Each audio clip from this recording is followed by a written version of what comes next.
Hello everyone, and welcome back to another Hollywood Remembers video. Today, we're going to pay a heartfelt tribute to the American stars we've recently lost, as well as other beloved figures around the world who have touched our lives. Before we begin, if this content resonates with you, please leave a like. It helps the channel continue bringing you tributes made with respect and care. Thank you for being here. Now let's begin. Princess Désirée, Baroness Silfverschiöld, the sister of Sweden's king, has died. She was born into one of Europe's most recognized royal families, the third child of Prince Gustav Adolf, Duke of Västerbotten, and Princess Sibylla of Saxe-Coburg and Gotha, and an older sister to King Carl XVI Gustaf. From the very beginning, her life was shaped by duty, tradition, and quiet expectations. Princess Desirée grew up during a time of great change for Sweden and for Europe itself. While history would place the crown on her younger brother's head, she carried her own role with calm dignity.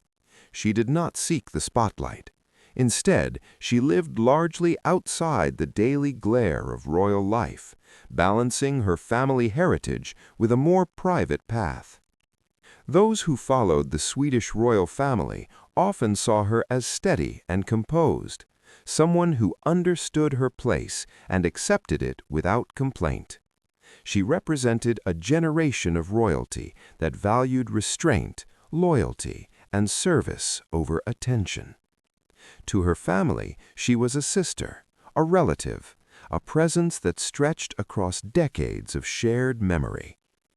To the public, she was a link to Sweden's past and a reminder that behind every crown stands a wider family, each carrying their own quiet burdens. Princess Désirée is remembered not for power, but for constancy. And in the long story of the Swedish monarchy, her life remains a gentle, enduring chapter. Ahn Sung-ki was a South Korean actor, and for many people, he wasn't just a star, he was the face of South Korean cinema itself. He was widely known as one of the country's most respected actors, with a career that stretched across 6 decades on screen. That kind of longevity doesn't happen by accident. It takes discipline, range, and a steady presence that audiences learn to trust. Ahn was born in Daegu, and his connection to film started early. His father worked in the film industry, so the world of sets, cameras, and stories was never far away. He made his acting debut in 1957, still a child, appearing in the film Twilight Train. And from that first step, he never really stopped. Over the years, he built a reputation for work that felt grounded and human. He could carry a film without shouting for attention. He had that rare ability to make you believe him, even in silence. And as the industry around him changed, he stayed relevant, respected, and deeply admired. News of his death at 74 has hit hard for fans who grew up watching him, and for younger audiences who came to know him as a true master of the craft. Ahn Sung-ki leaves behind a legacy that doesn't fade quickly. His films remain, his performances remain, and for a lot of people, that's where he'll always be, right there on the screen, doing what he did better than almost anyone. Kevin Johnson, former Philadelphia Eagles offensive tackle, has died at the age of 55. For football fans, his name brings back a specific era of the NFL, a time when the game felt tougher, more physical, and deeply tied to the cities teams represented. Johnson played in the trenches, the kind of position that rarely earns headlines, but without it, nothing else works. He suited up for the Philadelphia Eagles, taking on one of the most demanding jobs in professional football. Offensive linemen don't get applause for highlight plays. Their work is about protection, sacrifice, and doing the hard things so others can shine. Kevin Johnson did that work week after week. Those who watched him play remember his size, his strength, and the quiet toughness required to survive at that level. It's a role that asks for discipline and resilience, and he earned the respect that comes with it. After football, like many players, his life moved out of the public spotlight. But to teammates, coaches, and fans who remember those seasons, he remained part of the Eagles' story. News of his death at 55 is a sobering reminder of how fleeting these chapters can be. Kevin Johnson may not have been the loudest name in the league, but his contribution mattered. And today, he's remembered for the work he did, the team he served, and the game he gave so much of himself to. Isiah Whitlock Jr., the American actor best known for his unforgettable presence on television and film, has died at the age of 71. For many viewers, he will always be remembered as Clay Davis, the corrupt, fast-talking state senator on the HBO series The Wire. It was a role that became iconic. Loud, sharp, and strangely charismatic, Whitlock brought humor and menace together in a way that made the character impossible to forget. Even in a show filled with standout performances, his voice and delivery cut through. Beyond that role, Isiah Whitlock Jr. built a long and respected career. He was a frequent collaborator of Spike Lee, appearing in several of the director's films over the years. Those performances showed another side of him, thoughtful, grounded, deeply human. He had a way of making even smaller roles feel lived in and real. Whitlock came from the stage before film and television, and that foundation showed in his work. He understood timing, silence, presence. He didn't rush moments. He let them breathe. News of his death has been felt across the acting world, especially by fans who grew up with his work and quoted his lines without even trying. Isiah Whitlock Jr. leaves behind characters that still feel alive, performances that still speak, and a legacy built not on flash, but on skill, consistency, and respect for the craft. Johnny Mathis is more than a legendary voice from another era. He is a story about steadiness in a world that keeps rushing forward. This is not a story about charts, awards, or numbers. It's about becoming consistent, becoming trusted, becoming timeless. Johnny Mathis was born John Royce Mathis in a small town in Texas, but his real formation happened elsewhere, inside a household shaped by discipline and care. His father, Clem Mathis, worked hard and believed deeply in structure. He saw something in his son early, not fame, potential, and he treated that potential like responsibility. Practice wasn't optional. Precision mattered. Standards mattered. At the same time, there was warmth in the home, encouragement, a belief that music could be something safe, something grounding. Johnny grew up between those two forces, expectation and support. And that balance would quietly define his entire life. He didn't discover music as a shortcut to attention. He discovered it as control, as order. Singing wasn't about being loud. It was about being accurate, calm, present. He learned that a voice could hold a room without overpowering it. That emotion didn't need to shout to be felt. That understanding became his defense. While other kids chased noise, Johnny refined tone. While the world rewarded urgency, he leaned into patience. Music gave him a place where chaos softened. His early recordings didn't try to chase trends. They leaned into standards, melodies that already carried history. Songs that required restraint more than swagger. And unexpectedly, that restraint connected. People listened closely. Albums weren't just played, they were lived with. Over time, dozens of them entered the Billboard charts, not as moments, but as companions. Johnny Mathis became one of the best-selling artists of the 20th century, not by reinventing himself, but by staying aligned with who he was. Gold records came, platinum followed, but the pace never changed. He didn't perform urgency. He offered reliability. While music around him transformed again and again, his presence remained familiar. Seasonal albums, romantic standards, songs tied to memory. His voice became associated with rituals, holidays, quiet evenings, moments where life slows down. That kind of success doesn't come from chasing relevance. It comes from knowing your lane and honoring it fully. And that's the first truth of Johnny Mathis. Before fame, before longevity, he learned that mastery wasn't about being everywhere. It was about being consistent. Johnny Mathis's rise didn't feel like an explosion. It felt like a gradual settling into place. This part of the story isn't about chasing stardom. It's about what happens when success arrives before you've fully decided who you are. The recognition came steadily. Albums sold. His voice found its way into living rooms across America. Not as background noise, but as something people trusted. He became an album artist at a time when that still mattered. Records weren't skipped through.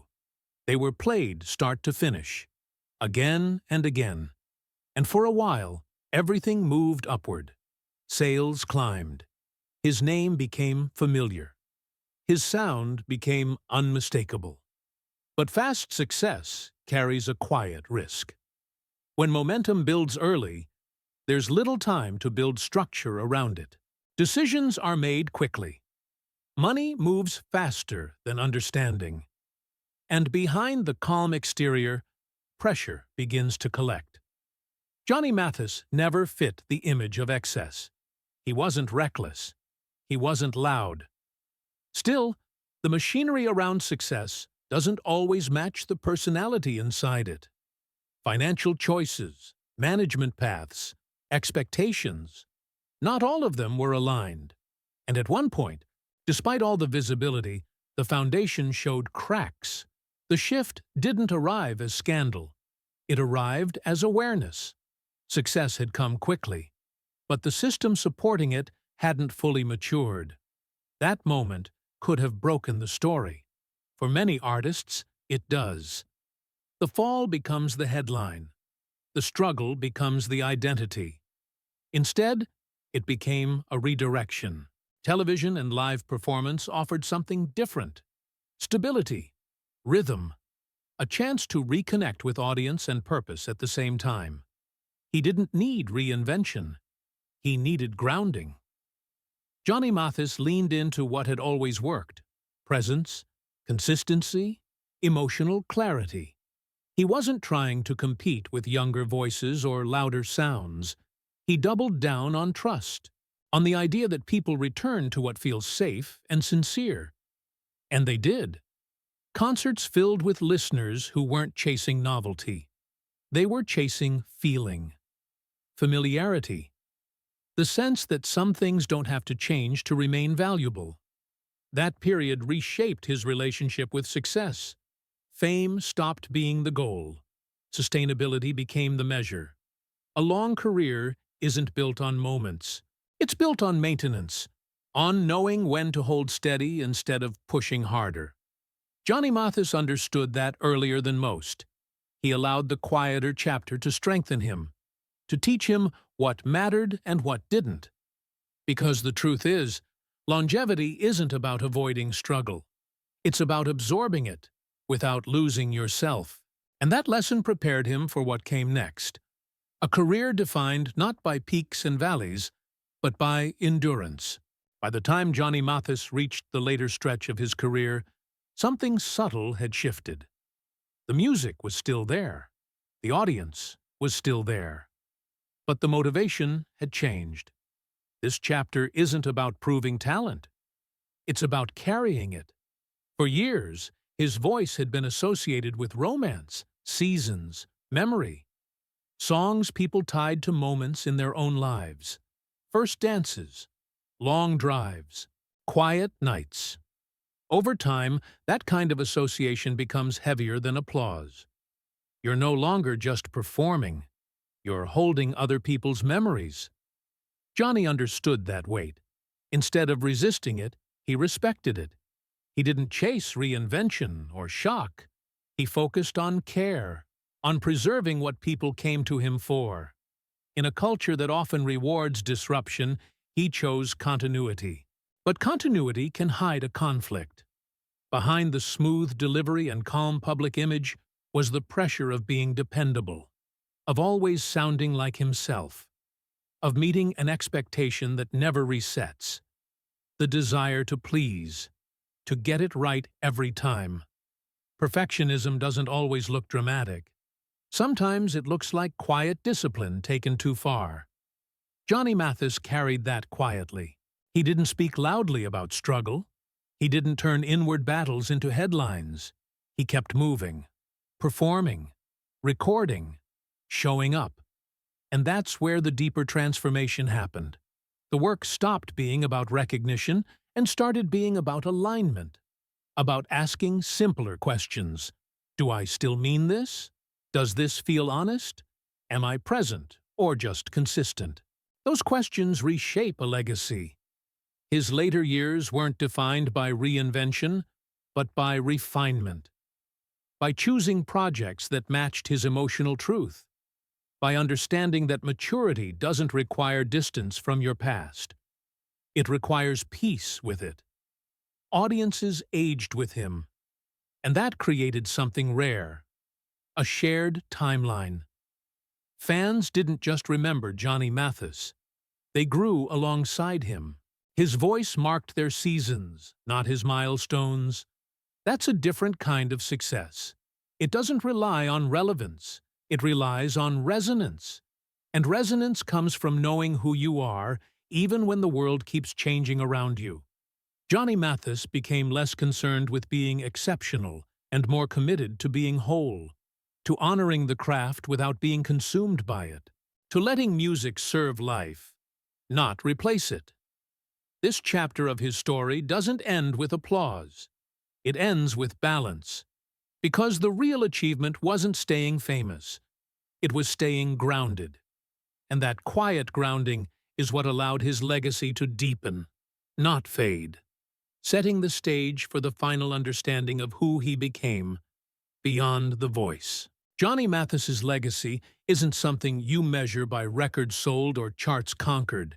It lives somewhere quieter than that. This final chapter is not about a final performance or a closing curtain. It's about what remains when the noise falls away.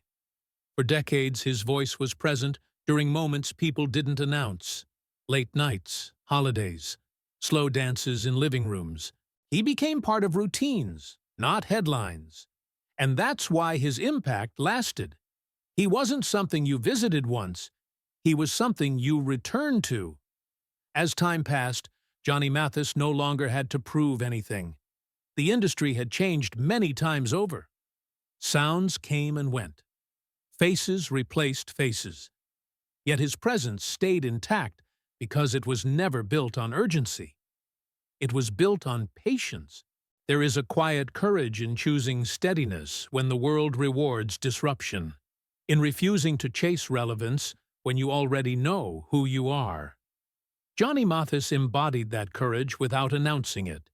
He didn't define himself by eras. He let people define eras by where his music fit into their lives. At a certain point, legacy stops being about output and becomes about meaning, about whether your work still feels honest when no one is asking you to keep going. Johnny continued not out of pressure, but out of alignment. Singing wasn't an obligation. It was a way of staying connected. Connected to craft. Connected to memory. Connected to self. That's why his story matters beyond music. It's a reminder that becoming whole often means resisting the need to become louder. That growth doesn't always look like expansion. Sometimes it looks like refinement, like choosing depth over reach. Johnny Mathis showed that longevity is not about surviving time. It's about moving through time without losing your center. His life illustrates a quieter truth, that success doesn't need to reinvent itself to remain meaningful. That consistency, when rooted in honesty, can outlast trends, criticism, and expectation. In the end, Johnny Mathis is more than an American singer, more than one of the best-selling recording artists of the 20th century. He is a lesson in presence, a lesson in staying true, in honoring what you do well, in letting your voice be enough. And perhaps that is his greatest role. Not performing perfectly, but becoming complete. Because the most enduring legacies aren't built by chasing applause. They're built by staying aligned, one quiet moment at a time.